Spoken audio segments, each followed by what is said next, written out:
Well, ladies and gentlemen, boys and girls, welcome to the greatest show on earth. It's NBC 15's Friday Football Blitz. It's just me holding down for the fort right now. What more could you want? Just me and a TV prompter and a camera telling you all about my thoughts. But we've got some of the best highlights around as the playoffs start across the state of Wisconsin.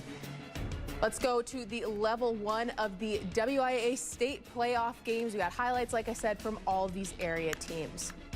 We will start in Division 1 today and move our way down. The number 2 seeded Verona Wildcats taking on Janesville Parker. Late in the second quarter, it's Trey Potee taking a punt return and doing the Potee thing, finding some open field before being pulled down by the Vikings. The Parker defense rising to the occasion. Vaneth Nouth with the INT, but the drive would stall out and the Cats would get the ball back. And they would do some great things with it, like scoring touchdowns. Elijah Lagmasino back to pass, and let's find Mike Velechka in the end zone. Great idea for the Verona touchdown. Wildcats win this one 25-0. They'll play the winner of this game. And look who's joined us. Here I am, even though my mic's not on. Hello, 9-0 Wanakee Warriors. Welcome into the 3-6 Holman Vikings in the second quarter. The Key already up 35-3, and Vance Johnson looking for more, but it's picked off. Matthew Kahn. Vikings get the spark they need, but that spark doesn't last long. Warriors get the ball right back. Johnson hands off to Benjamin Lindley, who takes it up past midfield. A few plays later, Wanakee in the red zone. Johnson slings one to Sebastian Rasmussen, and he takes care of the rest. Warriors win big at home. Wanakee 49, Holman 6, the final. We head to the bank of Sun Prairie Stadium where SP East, the Cardinals hosting the Orioles of Hartford. Orioles Reed Genders opened the score for Hartford, keeping it and scoring from 30 yards out for the early lead. Later in the first quarter, Cardinals Drew Kavanaugh finds Connor Stoff to close that gap, 15-14 Hartford, as he goes making his way into the end zone there. Cards take the 21-15 lead, and they go on to win this one 38-31, and they'll face Monona Grove next week at the bank of Sun Prairie Stadium.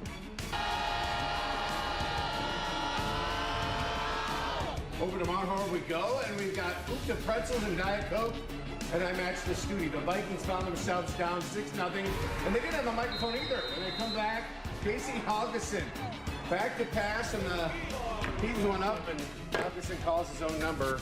It's number 8, just in case you didn't see it. Touchdown MHB, still in the first quarter. The Vikings score again. Owen Primeburger. Yep, I love a Primeburger. Delicious. Speaking of delicious, Mount Horror Barneveld wins at 41-20. Oofta pretzels for everyone, and they'll play Baraboo next week for more pretzels. You know what? So let's go behind the scenes, right? I go to change. You're in one of the dressing rooms. I'm in one of the dressing rooms. And all of a sudden, people are saying, the show started. What? Nobody gave me a warning. Time management's a skill we both share. Well, when you're doing stuff with two people, it's amazing. It's kind of a All right. Level 2 of the playoffs. More games, right? We still got 4 more to determine who else moves on to level 2 this fine Friday night, Jocko. Yep. The undefeated Lodi Blue Devils welcome the Mauston Golden Eagles for this first-round matchup. Mauston starting with the ball, looking to strike first, but Lodi's defense saying, not so fast there, boys.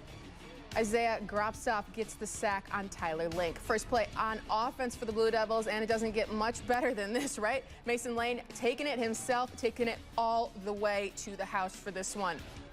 Lodi will get the ball back after forcing Mauston to go 3 and out. This time Lane stays in the pocket, takes a shot downfield, finds Gavin Sargent. The Blue Devils beat the Golden Eagles 49-3 and advance to the second round, where they'll play the West Salem Panthers. Platteville facing Jefferson down by 14 starting the second half. Jefferson fights back. Platteville's quarterback TJ Pink and running back Tyler Sassy fumble the exchange, and the Eagles' Isaac Shanehair swoops it and recovers. Then the momentum swing carries over the Eagles. The ensuing drive, senior running back Drew Peterson gets the handoff and scampers all the way into the end zone for a 20-yard touchdown. More action. Eagles claw within 7, but the Hillman would answer back in the fourth quarter. 86-yard drive. Hillman sophomore Tyler Sassy breaks free, makes the spin move, and gives the Hillman a first down. The drive is capped off by a beautiful touchdown pass from TJ Pink to Lucas Lundlum. And the Hillmen go on to win by a final score of 35-21. They'll play Lakeside Lutheran next week. 6-seeded Broadhead Judah and 3-seed Columbus, a matchup of two Cardinals here. Broadhead in the white, Columbus in the black. And Columbus absolutely dominated this one, and they did it on the ground. Colton Brunel finding a hole, and adios, a little spin there.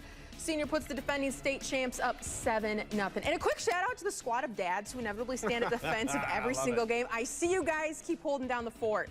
Final seconds of the first quarter, more from Columbus on the ground.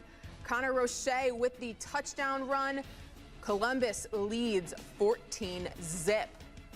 Second quarter now, the Cardinals will capitalize on another interception, taking over in great field position. Again, it's Brunel. Who else? Russians put the Cardinals up 21-0. Columbus blows out Broadhead 49-0. Congratulations on Brunel. He set a state record for most rushing yards. That is amazing. The journey all the way to Lancaster, Wisconsin to bring you the Arrows versus Cambridge Blue Jays. Scoring starts in the quick right there. Logan Wolf with the 1-yard keeper. 8-0 Lancaster Arrows. Lancaster was stout on defense. 24. That's Aiden Hawk denying the 4th and goal pass from quarterback Mac Buckman. The Arrows keep the 8-0 lead, but the Blue Jays would come back. A long drive at the end of the second quarter. This pass interference play sets up 1st and goal for the 2, and quarterback Buckman takes the sneak and drives in right before the end of the half right here. It's a tush push, Jocko. It is a tush push, but we can't say that on television. Oh, we just did. Lancaster wins it 16-8. More Cardinals, 3-seeded Marshall hosting 6-seeded Howard Grove. It was a quiet first half. Howard Grove led 6-0 at the break, but they broke out in the third quarter. Tyler Rittenhouse breaking free for this huge run, and in for the score. Howard Grove leads 14-0 after the 2-point conversion. The Cardinals will make it a ball game later in the third. Matthew Motto powers his way in for the score. That 2-point conversion fails, so Marshall trails 14-6, and that is our final score in this one. All right, here are some photos of me with my fans earlier at the game. Look at that, down in Mount Horeb. It's great to see those guys. Nice bunch of kids right there.